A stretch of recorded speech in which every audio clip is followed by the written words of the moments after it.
అబ్బా ఈ ఆడోళ్ళు ఉన్నారే ప్రశాంతంగా తాగనివ్వరు. ఏమే డాడీ నేను నీ దగ్గర పడుకుంటా. మొన్న నా దగ్గర పడుకోమంటే పడుకున్నావే? బా మీ అమ్మ దగ్గర బా.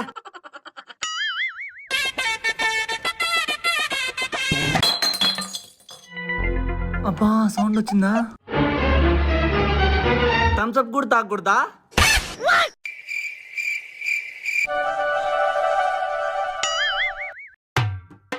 అన్నం పెట్టుకున్న పట్టించుకోవచ్చు చూడు. ధర్నే అన్నం పెట్టు. అయ్యో పెట్టిందో లేదో చూసుకోలేదే. ఇప్పుడు చూడు హ్యాండ్ వాష్ నీళ్ళు ఎవరు ఇస్తారు?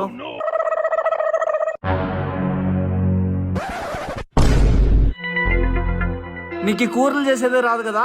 తాగినావు కదా. అయ్యో కూర బదులు నీళ్ళు వేసుకున్నానా?